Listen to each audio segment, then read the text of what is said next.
Hi there folks, Rosbot here from Books from My Bookshelf, and today I am talking about fantasy. The title of this video is Ursula Le Guin and the Importance of Fantasy, and you may be asking, why am I doing a video on this particular subject? There's no particular anniversary, it's not particularly topical.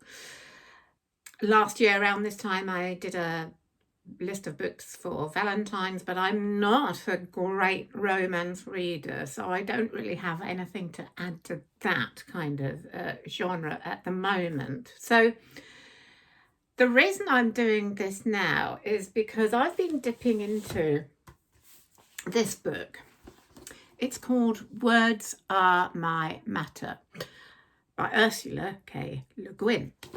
And it's a selection of her writings and lectures that she's given over time that I'm sort of dipping into from time to time. And the one I read most recently is a talk that she gave in 2005 for the Oregon Literary Arts. And it's called Things Not Actually Present on Fantasy, with a tribute to Jorge Luis Borges, which I believe is the correct pronunciation.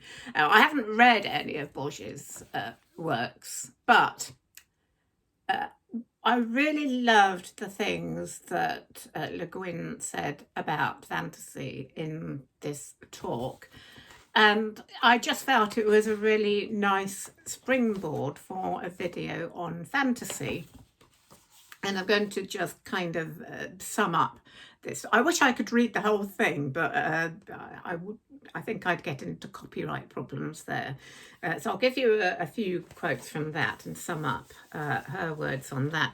But also, a few years ago, in fact, it was the year that Ursula Le Guin died, which was in 2018. I cannot believe it was 7 years ago, because I feel like I wrote this blog post yesterday.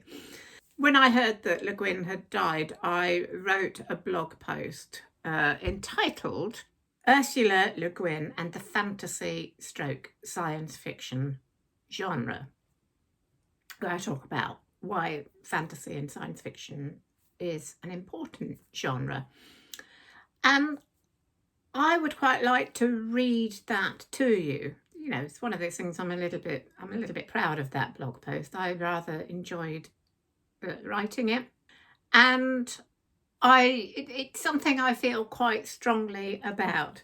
And then at the end of this video, I will go through some of my favourite fantasy novels. So let's get started. But first of all, let's say hello to Tilly. Hello, Tilly.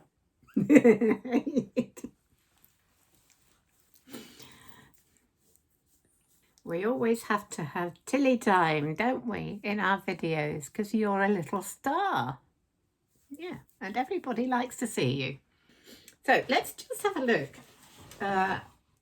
If you're interested in the writing process, being a writer, and fantasy in general, I really recommend this book, Words Are My Matter by Ursula Le Guin. It's just such a great dippy into book for any writer or reader of fantasy.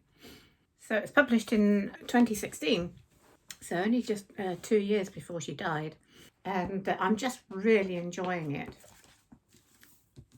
Ursula Le Guin, of course, one of our great fantasy writers, and I will talk more about her later. But I just want to talk about this talk she did about fantasy. And she begins by talking about the definitions of fantasy, which is really interesting in itself. She starts by looking up the word in the Oxford English Dictionary. In the full Oxford English Dictionary, it will tell you that fantasy is from the Greek fantasia, spelled with a PH, of course, which means making visible. In the late Middle Ages, it came to mean the mental apprehension of an object of perception. So the mind's act of linking itself to the external world. But that's not the definition that we have today. Nowadays, we think fantasy is more hallucinatory, a false perception, or the habit of deluding oneself. So if we think they're living in a fantasy, as in deluding themselves. So the word fantasy came to mean the imagination itself, the process or the result of forming mental representations of things not actually present. And those representations can be true or false. And what she says is, so the word fantasy remains ambiguous, standing between the false, the foolish, the shallows of the mind, and the mind's deep, true connection with the real. I love that last bit. The mind's deep, true connection with the real.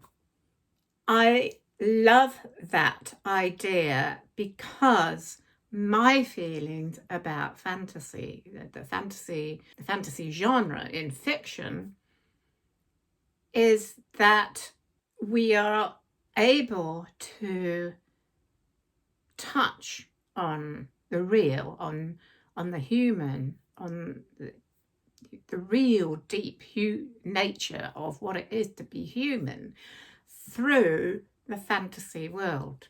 Then she goes on to talk about fantasy and literature and how, for a long time, the fantasy literature was thought to be quite trivial, just for children. And, many of us know that when J.R.R. Tolkien was writing Lord of the Rings, he was laughed at by many of his friends. Not C.S. Lewis, but many of his friends laughed at him for writing a book about elves and dwarves, etc., for adults. They did not believe that it would be read by anyone. More about that later in my blog post. She also talks about how fantasy has become quite commercial now in our modern world. She says there are people who turn out unicorns by the yard. And that's true. And I have more to say on that too. And she talks about Mary Shelley's Frankenstein. And I love what she says. It's difficult to sum this up without quoting the whole thing. She talks about Frankenstein as being the first great modern fantasy. She goes on to say, the nameless being given life by Frankenstein's or Mary Shelley's arts and machineries is not a ghost, not a fairy. Science fictional he may be, stuff and nonsense he is not. He is a creature of fantasy, archetypal, deathless. Once raised, he will not sleep again, for his pain will not let him sleep. The unanswered moral questions that woke with him will not let him rest in peace. And when there began to be money in the fantasy business, plenty of money was made out of him in Hollywood, but even that did not kill him. Goes on then to talk about Jorge Luis Borges and a group of his friends where they decided to put together a book of short stories into a book of fantasy, and how he honoured fantasy as a genre that should have its right place in literature. And she says, by saying fantasy is for children, which of course some of it is, and dismissing it as commercial and formulaic, which of course some of it is, many academics and most literary critics feel justified in ignoring it all. And then she says, I see our narrative fiction going slowly and massively as a deep current in one direction.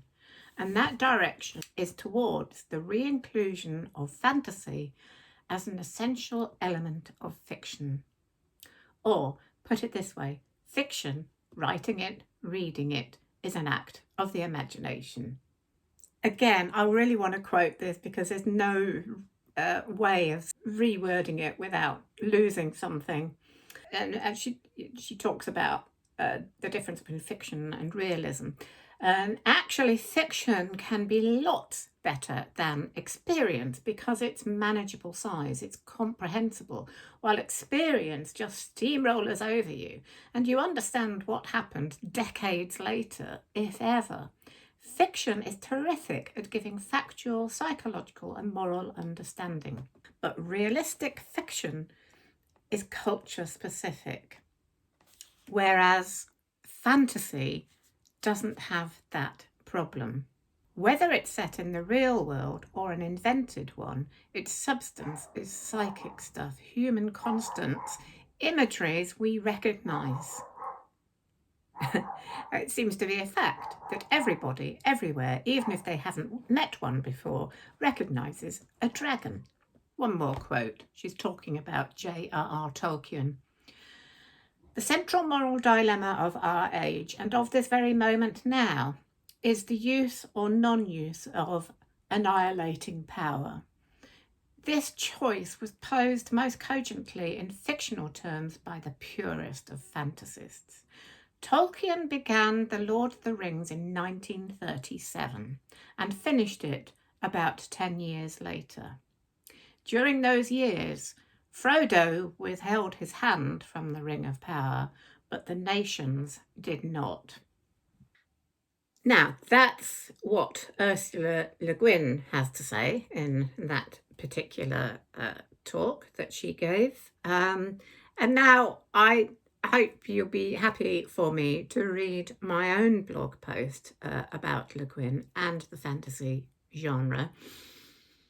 I wrote this in 2018, soon after her death. Earlier this year, one of the greats of literature, Ursula Le Guin, died at her home in Oregon at the age of 88. I pointedly describe her as one of the greats of literature because too often, as she herself would argue, we equate great literature with realism and relegate fantasy and science fiction to a lower form of fiction. Yet the fantasy and science fiction genres have produced some of the greatest novels of our time. Where would we be without Tolkien, C.S. Lewis, Ray Bradbury, H.G. Wells, Bram Stoker, and many, many others, including, of course, Ursula Le Guin? In 2016, Le Guin said in an interview with The Guardian, "Realism is a genre, a very rich one that gave us and continues to give us lots of great fiction. But by making that one genre the standard of quality, by limiting literature to it, we were leaving too much serious writing out of serious consideration. Too many imaginative babies were going out with the bathwater. Too many critics and teachers were ignorant of any kind of fiction but realism." I agree. Why is it that fantasy and science fiction are so denigrated, and for those who enjoy them, a guilty pleasure? When J.R.R. Tolkien was writing The Lord of the Rings, most of his friends laughed at him writing adult fiction about hobbits, elves, wizards, and dwarves, believing this kind of fiction should be limited to children's fiction, and as such, of little importance. Wrong on both counts, I think. Only his best friend, C.S. Lewis, encouraged him and believed in what he was doing. Thank goodness. In fact, if it wasn't for Lewis, we may never have had Lord of the Rings. Read this quote from The Return of the King, and I defy you not to be moved by its imagery and simplistic beauty. "And all the host laughed and wept, and in the midst of their merriment and tears the clear voice of the minstrel rose like silver and gold, and all men were hushed. And he sang to them now in the elven tongue, now in the speech of the West, until their hearts, wounded with sweet words, overflowed, and their joy was like swords, and they passed in thought out to regions where pain and delight flow together, and tears are the very wine of blessedness. In this epic trilogy, Tolkien explores some of the most profound human emotions and conditions: friendship and companionship, courage, despair, and hope. The achievement of goals against all odds, and by exploring them outside of the usual realistic setting, we get to experience them on a deeper and more meaningful level. A novel about these things set in the realistic world may be a great novel, but it will feel more mundane and not quite as inspiring. We may not have to fight orcs or travel through dangerous terrain in our everyday lives, but symbolically we often have to find the courage to face dark times and find friends and companions to see us through those dark times. Applying Tolkien-esque symbolism to those feelings can help us feel more inspired. Fantasy allows the writer to express ideas or explore situations that may not exist in our world, but are nevertheless important in stretching our imaginations and challenging rigid outlooks. By taking us into a different set of social norms and behaviours, we can view our own social restrictions in an objective way, which inspires us to step outside of those norms and to visualise a possible future. For example, in Ursula Le Guin's Left Hand of Darkness, she explores a world in which all the people in it are androgynous. By using this setting, she is able to comment on how sex and gender impact on society, the nature of equality and relationships. Written in the 1960s, it was an important work that was part of the process in changing perceptions about men and women. It is also beautifully written. There are many passages that explore beliefs, gender, relationships, philosophy, and so on. This is one of my favourites. To be an atheist is to maintain God. His existence, or his non-existence, it amounts to much the same on the plane of proof. Thus, proof is a word not often used among the Handarata, who have chosen not to treat God as a fact, subject either to proof or to belief, and they have broken the circle and go free. To learn which questions are unanswerable and not to answer them, this skill is most needful in times of stress and darkness. There are also some beautiful passages that describe the relationship between the central character and the exile he journeys with in the last chapters of the book. I quote, "But it was from the difference between us, not from the affinities and likenesses, but from the difference that love came. And it was itself the bridge, the only bridge, across what divided us. For us to meet sexually would be for us to meet once more as aliens. We had touched in the only way we could touch. We left it at that. I do not know if we were right." It is a profound novel. When I finished it, I was left almost breathless with the sense that I had read something incredibly important and life-changing. As all good novels should, it raised questions, challenged perceptions, and enriched my view of the world via this fantasy world.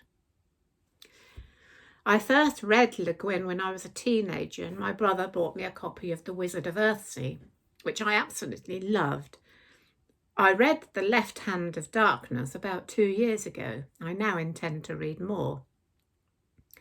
While I read a wide range of genres, very few novels have the power to strongly move or inspire me as much as those in the fantasy, supernatural, or science fiction genres, from The Lion, the Witch and the Wardrobe to Dracula. If I analyse that, I think it is because we are able to experience the events, characters, and themes in a purer way than the realistic novel, because we are not bound by the ties of the everyday mundane. It's about time that we took the stigma of male geekdom out of the fantasy and science fiction genres. They are for all of us, written and read by men and women who wish to enrich and make a difference in the world of the real. Now, just before I give you my list of favourite fantasy books, sadly, I would have included Neil Gaiman's Neverwhere in this list, but I'm not going to talk about that book at the moment because of the unfortunate situation with the allegations against Neil Gaiman at the moment. I don't know what's happening with that at the moment. I think it's still under investigation, so I'm not going to say anything except that if the allegations are true, then I don't want to be condoning any behaviour that Gaiman has been accused of. So it's a very sad situation because up until now he's been one of my favourite fantasy writers. So anyway, that's all I'm going to say on that subject for the moment. We'll see what happens. So going in chronological order as usual, the first book on my list is Bram Stoker's Dracula. Of course, a masterpiece of the horror genre, but horror and fantasy often go hand in hand. And of course, this is also a fantasy novel. I love it for its growing sense of unease at the beginning. It's so atmospheric. And it just gives you chills as you're reading it. And of course, the themes, looking at it from our standpoint too, we can see those themes of the repression of Victorian society and that sort of underlying dark, repressed sexuality, and the story of the vampire really brings out maybe one of the things that this book teaches us, perhaps, is how dangerous that kind of repression can be. Malcolm Bradbury said one of the most powerful horror tales ever written. Certainly is. Of course, next on my list is The Lord of the Rings by J.R.R. Tolkien. I first read The Lord of the Rings as a teenager, and I borrowed it in the 3 separate volumes. And then later on, I bought my own copy, read that about 4 times more, and then it fell to pieces. So sadly, I don't have my copy of The Lord of the Rings, but I do have a copy of The Hobbit, which I think I read after I first read The Lord of the Rings, I think. And of course, The Hobbit was written for children, and he then went on to write Lord of the Rings to extend the story. And as he said, the tale grew in the telling. And as I said in my blog post, there is such a lot to be gained from Lord of the Rings. And I think that quote I made from it, it just goes to show, although I absolutely love the films, don't get me wrong, I absolutely adore the Peter Jackson films. And I've got a birthday coming up. My birthday is next week. Very often on my birthday, if it's not because it's February and it's often, not always a nice day for going out, every 2 to 3 years on a sort of dull, rainy day, I'll spend my birthday watching the whole of The Lord of the Rings as my special birthday treat. I did it last year, so I won't be doing it this year. But so I love the films, and this is the same with any film, of any great piece of literature, is what you miss with films is the narrative prose. And some of the narrative prose in Lord of the Rings is so beautiful, like that bit that I read out in my blog post. There are just some wonderful purple passages that you just want to read over again. I often stop and just read over again to get a real sense of the imagery and beauty. So I think reading Lord of the Rings is a much more powerful experience than watching the films. And I don't want to repeat myself, but of course, Lord of the Rings is very much about that courage and friendship and all those themes. But it's also, when you see at the time it was written, across the time of the Second World War, and also, of course, both Tolkien and Lewis had been in the First World War in the trenches, you can see his view of the hobbits as representing the common man, working classes, the ordinary folk of England who refused to be cowed by Hitler during the Second World War. That spirit of the Blitz, the idea that just these common folk who all they want to do is get on with their lives and live and work and just have pleasant lives.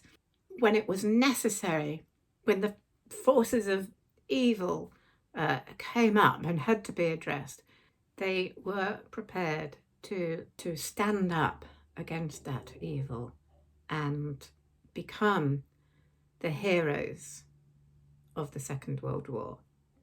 And that's the way Tolkien saw them, and that's, I think, what he puts into Frodo and Sam.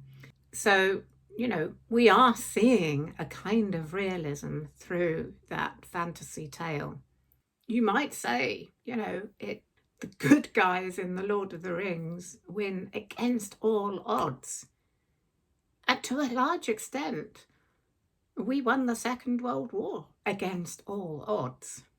There was some points where we were very much in danger of losing it. So that is not just a fantasy thing that couldn't have happened.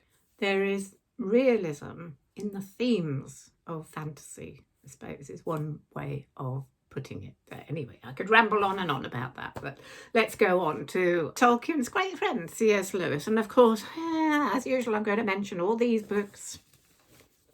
My favourite childhood books: The Lion, the Witch and the Wardrobe, and all the other Chronicles of Narnia, which I could not get enough of as a child. I read them over and over again, and I've read them over and over again as an adult as well.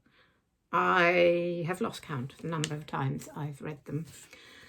And of course, in the Chronicles of Narnia, there is a lot of Christian symbolism. C.S. Lewis was a Christian. And as I've said before, you don't need to be religious or Christian to read these books. It doesn't really matter. It's the Christian values, original Christian values of compassion and love and kindness and honesty and truth that are so powerful in these books. And of course, those are the basic themes of all religions. And you don't have to be religious to know that those themes are very, very important for us all to live by. So I was kind of brought up on these and those values. So just goes to show, I think, how important these kinds of books are for children as well, but also for adults. Why not? Then, of course, we have Ursula Le Guin's The Left Hand of Darkness, which I talked about in my blog post, so I won't go on too much about here. But as I say, when I read it, which I did as part of the online course in fantasy and science fiction that I did a few years ago, I absolutely loved it. It's dense. It's not easy reading, but it's one of those books I was really glad I'd read after I read it. And there are some beautiful passages, and the themes are just brilliant. Now, I have to admit, I haven't yet got round to reading much else Ursula Le Guin. I'm such an eclectic reader. I get so many now, especially since I've been doing this channel, so many suggestions of books to read. I love fantasy genre, but I also love science fiction, horror, and as you know, historical novels, and all other, lots of other different genres of writing. So it makes it really difficult to focus in on a particular genre or a particular writer. So I'm looking out for more Ursula Le Guin books, and I'm really looking forward to reading more of her stuff. But this was certainly and of course, I also read the Wizard of Earthsea books as a teenager. My brother bought them for me for a birthday, I think. So they are great.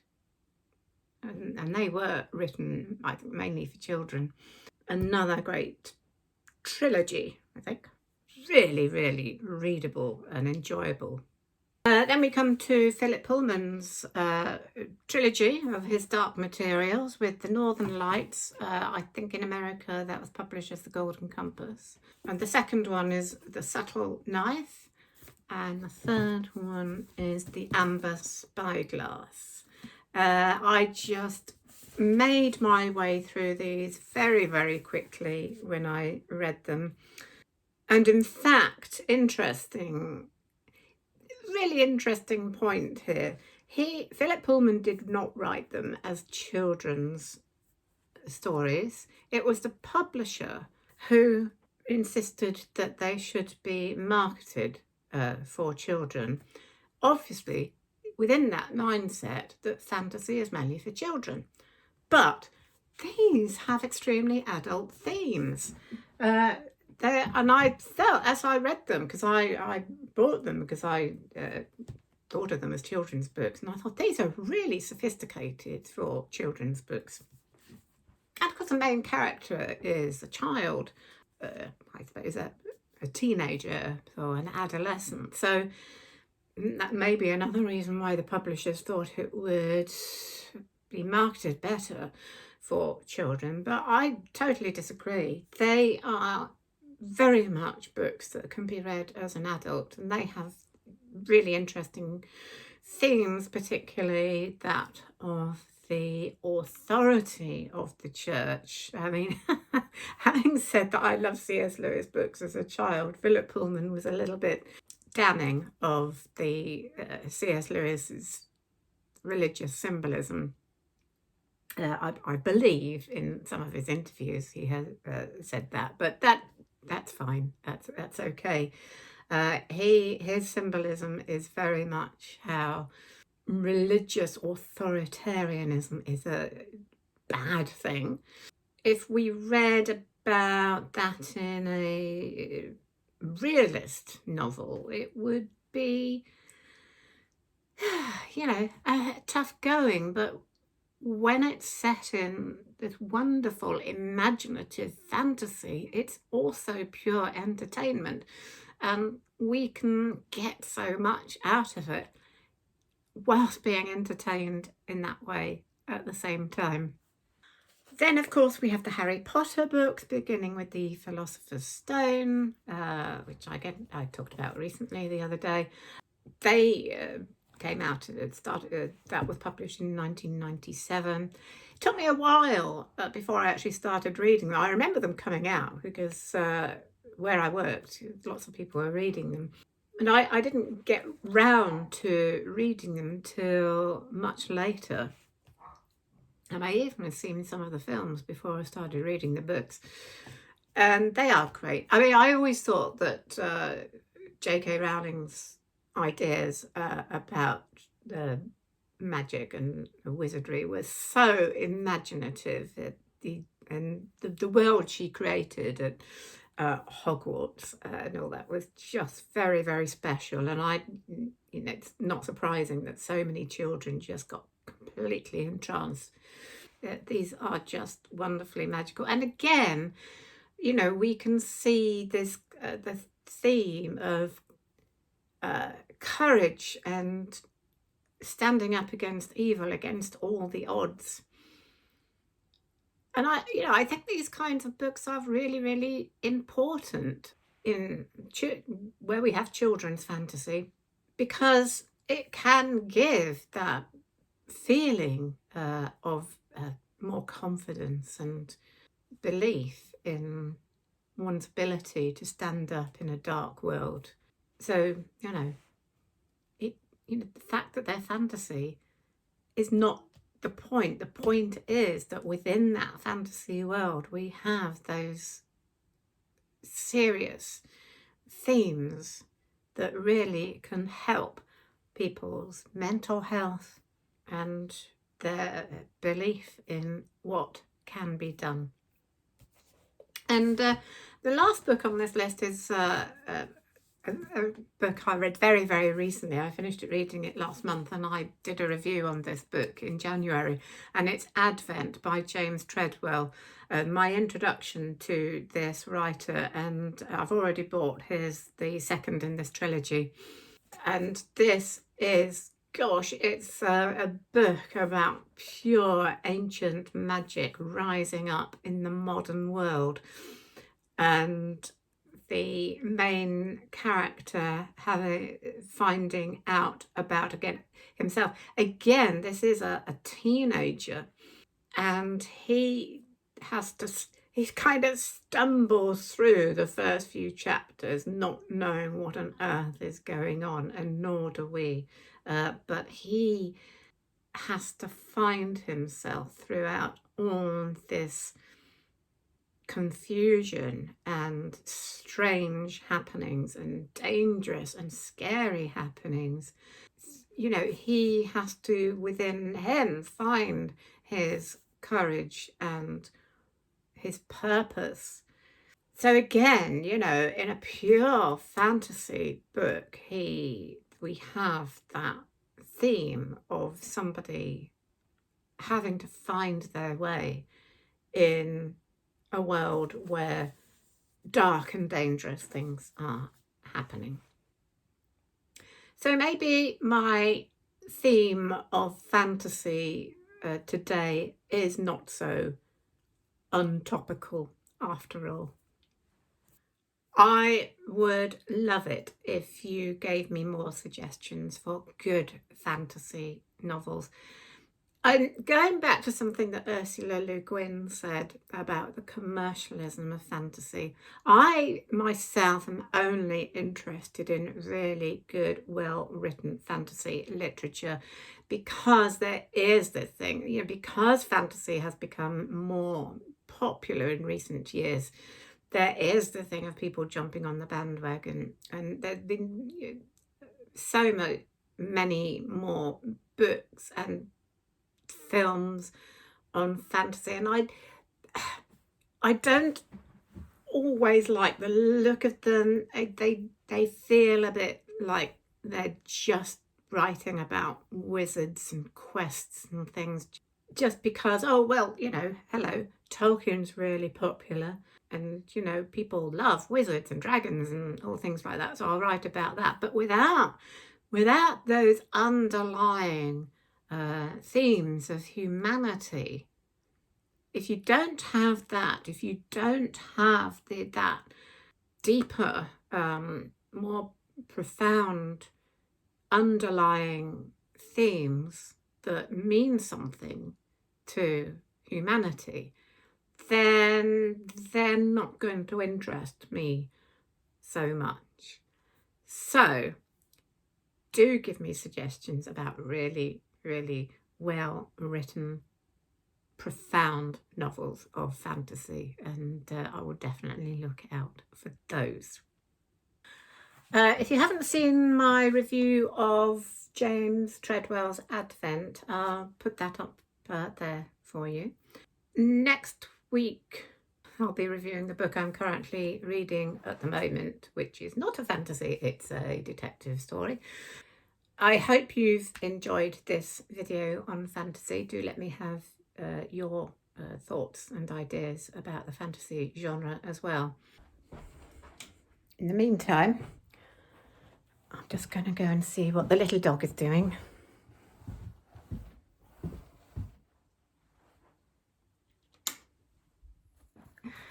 There you are. Come on, let's go and get some dinner.